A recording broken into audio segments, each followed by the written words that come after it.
your brain starts to love, or the harder tasks become competitive in comparison to those, because you now have more ways to actually get that dopamine. And because you've cut the fast highs, your brain will now reset to actually enjoying harder things. And believe it or not, over time you'll actually experience more and more joy from actually doing those hard things, because not because you've changed anything else, but the fact that you've just cut the other fast highs, basically fast high activities or fast dopamine activities.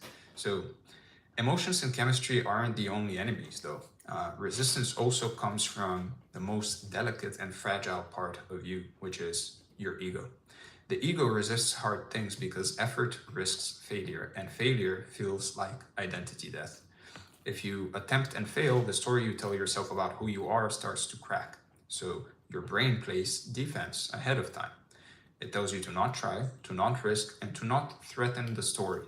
It's a survival mechanism for the self-image. And so fear of failure is the obvious version. If you apply for a job and get rejected, you face proof that you're not as capable as you hoped, or that's the kind of thought, at least, that your brain creates. It's not objectively true just because you got rejected.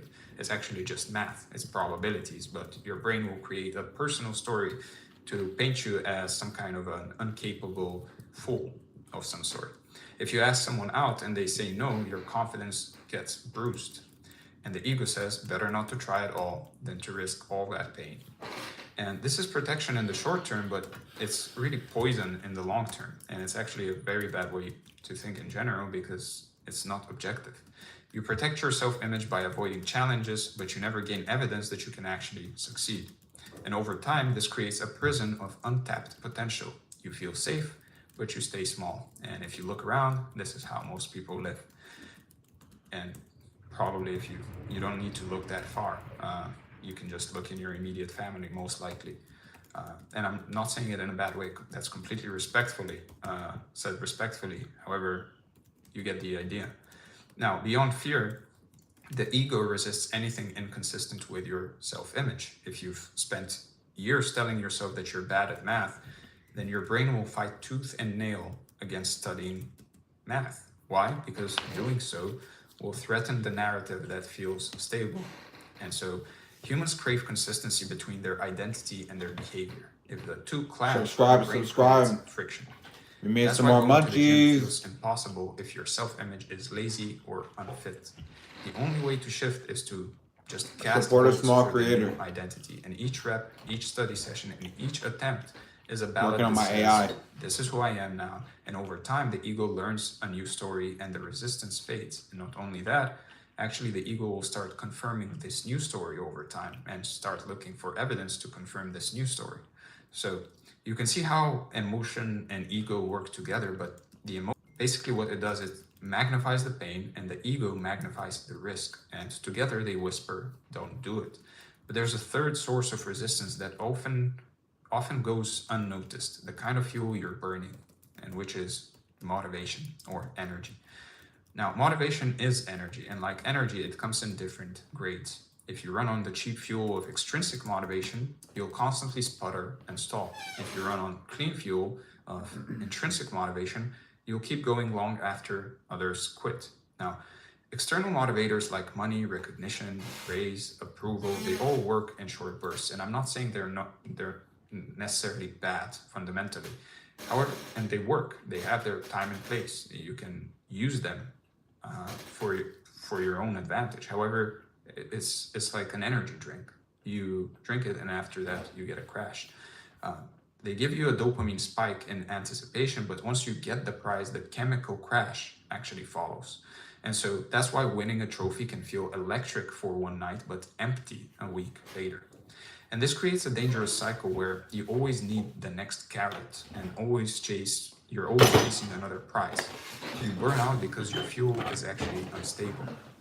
Now, what's even worse is extrinsic motivation keeps you dependent on others, on the external world. If they stop praising you or paying you enough, or if you stop getting the amount of validation you used to get, then your drive will start collapsing. Intrinsic motivation, on the other hand, is basically limitless if you can find it. And you can find intrinsic motivation in curiosity, mastery, autonomy, autotelicity, purpose, love for the process. Those are infinitely renewable. They turn hard things into games, missions, or crafts you actually want to return to. They create flow instead of friction. So, curiosity, for example, makes the task feel like exploration. You're not forcing yourself to do the task, you're investigating, you're exploring, you're exploring an interest.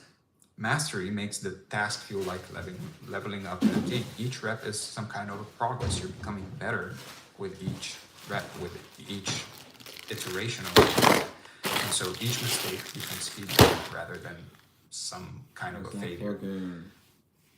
Now, autotelicity is love for the activity itself, just loving doing the thing. Subscribe, support a small creator, cook a fucking ramen. Now, you've connected the task to something bigger than yourself, to some kind of a purpose, to a bigger meaning. You're contributing. That was good. That was good. We just needed one. And autonomy is what makes the task feel like a choice, not obligation. When you frame your effort as your own decision, then the resistance weakens. And the easiest way to explain this to you is, for example, there's people that actually love their jobs because nobody is actually making them go to those jobs. They actually it's their decision to go to those jobs. And they feel a sense of autonomy even though they have a job, and that's why they love it. Because it gives them a sense of autonomy.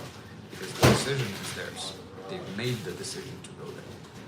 Or at least reframe that in that way. And so by now you can see resistance is a three-headed beast. It's an emotion, an ego, and weak fuel. And each head tries to keep you from the work that actually matters. But knowing this is only half of the battle. The real test is really learning practical ways to slice through the fog in the exact moment it shows up so you can actually start. And that's where the real tactics come in next. So let's talk about overcoming initial resistance. So resistance is strongest at the very beginning of a task. Once you're moving, momentum really carries you forward, but those first few minutes always feel like you're dragging a boulder uphill. That's why a lot of people say starting. Subscribe to the podcast right now. It's not a podcast. If you can get past the first threshold, the weights lift, and the task becomes 10 times easier. So the problem is that most people never even cross that first threshold. They stand on the edge, overthinking, negotiating with themselves, and eventually they just walk away. This section is really about breaking that invisible wall with a few tactics and strategies so simple and effective that resistance has no time to really dig in. So think of initial resistance like static friction in physics. It takes more energy to get an object moving from rest than it does to keep it moving once it's already rolling. So your brain works the same way. Sitting down to actually start studying takes more willpower than continuing once you've already done 5 minutes. The key is to reduce the size of that starting push until it feels effortless. One of the best tools for this is really the 2-minute rule. It's deceptively simple. Commit to doing the hard thing for just 2 minutes. That's it. The brain can't really argue much with such a small demand, so get in. And once you've started, that inertia will kick in. It's ready to stop after 2 minutes because the hardest part, which is the beginning, is already behind you.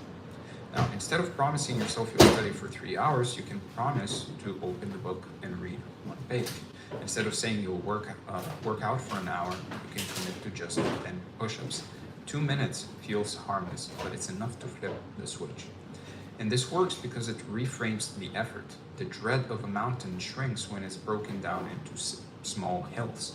And so your brain no longer feels overwhelmed, so it stops resisting. And once it realizes the mountain was mostly in your head, it lets you keep climbing. Now, shrinking the task is powerful, but sometimes even that isn't enough. That's where the trick of playing dress up comes into play. So starting doesn't always mean doing the full thing right away. Sometimes it means putting yourself in the position where the feels almost inevitable. And this is where getting ready, just the act of getting ready, shines. So you don't have to force yourself to work, you just have to go through the motions that lead into work. So for example, if you want to go to the gym but feel paralyzed, then don't commit to the workout, but rather commit to putting on your workout clothes and tying your shoes. Once you're dressed, it basically feels silly not to go. Now, if you want to study but feel drained, then just open your laptop, clear your desk, and lay out the textbook. No need to do anything in regards to studying. Once the tools are out, your brain will naturally lean towards using them at some point. So this works because environment cues shape behavior. You prime the brain by signaling we are in workout mode or we are in study mode, and the action follows almost automatically. Now, you can even gamify it by rewarding yourself just for completing the preparation, and that tiny win will build that momentum that will then carry into the main task. Now, preparation can sometimes get the engine humming, but sometimes the task still feels like too much, and that's when breaking it down into micro slices makes resistance basically vanish. So another technique here that you can use is the 5% rule. Basically reduce the task to the smallest slice of effort you're actually willing to do. It's about bypassing the emotional wall that blocks you. So ask yourself, what's the smallest version of this that I actually say yes to right now? And then just do that. So for example, if you're overwhelmed by the idea of running 5 kilometers, then just walk for 5 minutes. If you're intimidated by writing an essay, then write only the introduction sentence. That 5% slice is the doorway to the rest. So the 5% rule acts the brain's fight or flight response. Resistance right when the task feels threatening. But when you shrink it so much it feels harmless, the brain relaxes and you slip past the guard at the gate, essentially. And what happens next is crucial. Once you've done 5%, the brain often says, well, we're already here, we might as well just do more. And that's how small steps can snowball into big wins. Over time, just repeating this trick trains your brain to see hard tasks as approachable instead of intimidating. Now, sometimes shrinking or preparing isn't enough because hesitation itself is the end. That's where you need a more aggressive tactic. So that's where the 3-second rule comes in.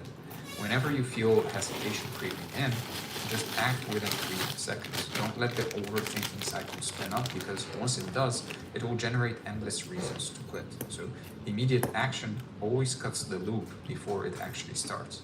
So for example, if you're seeing an email you've been avoiding, hit reply before your brain talks you out of it.